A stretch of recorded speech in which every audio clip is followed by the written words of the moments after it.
اور لشکر کا کمانڈر ہے امیر یزید، اور لشکر کا کمانڈر ہے امیر یزید، اور لشکر کا کمانڈر ہے امیر یزید۔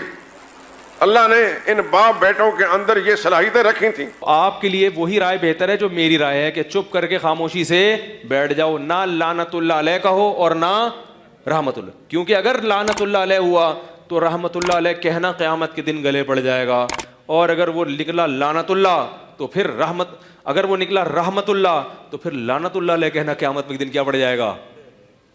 گلے۔ تو اس لیے بہتر ہے اجمالی بات کی جائے کہ جو بھی حضرت حسین کے قتل میں کربلا میں شریک تھا، کروڑہ لعنت اس کے اوپر، بس کون تھا ہمیں نہیں، مجھے نہیں پتا کم از کم، یعنی آپ یہ کہہ سکتے ہیں مجھے نہیں، اور اگر آپ کو پتا ہے تو پھر دونوں کتابیں پڑھیں آپ، جو اشاعت و توحید کے علماء نے اس کے حق میں لکھی ہیں، یہ بعض سلفی علماء نے بھی لکھی ہیں، وہ بھی پڑھیں آپ، اور اس کے مخالف بھی پڑھیں، پھر ایک رائے قائم کر کے آپ کو کلپ بازی کی۔ میرے بھائیوں اگر مان بھی لیا جائے کہ وہ قاتل ہے، فاسق و فاجر ہے، تو میرے بھائیوں ہماری دعائیں، میں اور آپ ہمیشہ یہ دعا نہیں کرتے اے اللہ سارے مسلمانوں کو معاف کر دے، کرتے ہیں کہ نہیں کرتے؟ تو اس میں یزید شامل ہوتا ہے کہ نہیں ہوتا؟ تو کتنے مسلمان ہیں جو کہتے ہیں اللہ مسلمانوں کو معاف کر دے؟ تو یزید بھی اس میں شامل ہو رہا ہے۔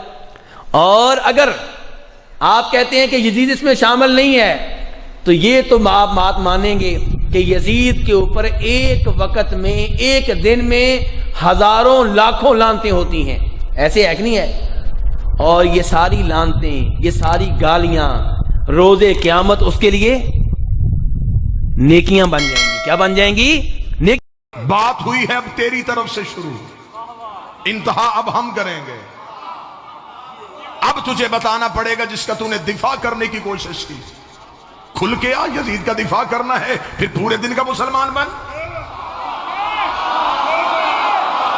چھپ چھپ کے یزید کا دفاع کیسا؟ پھر پڑھ یزید کا کردار پڑھ، ہماری آنکھوں کے سامنے ہم پڑھتے ہیں حسین کا شجرہ، تو بتا یزید کا شجرہ۔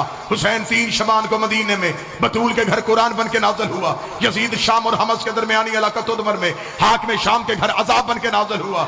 یزید کو پیدا ہوتے ہی گھٹی شراب کی دی گئی، حسین نے پیدا ہوتے ہی رسول کی زبان چوسی۔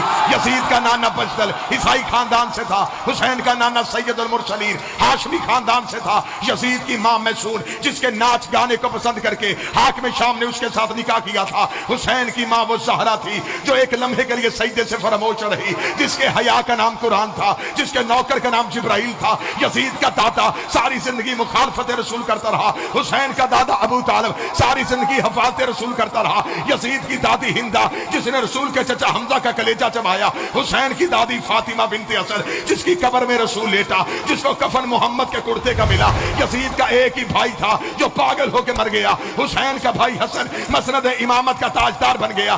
یزید کا شجرہ خبیثہ تھا، حسین کا شجرہ طیبہ تھا۔ یزید فاسق تھا، میرا حسین روزے دار تھا۔ یزید فاجر تھا، حسین نمازی تھا۔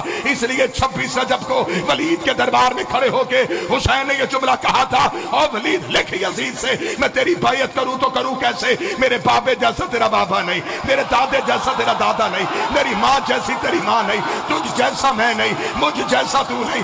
اپنے لاکھوں لے کے تو آ، اپنے 72 لے کے میں آتا ہوں، قیامت تک کے لیے ہر حلال زادے کو یہ کہنے پہ مجبور کروں گا، حسین زندہ باد ہے، یزید مردہ۔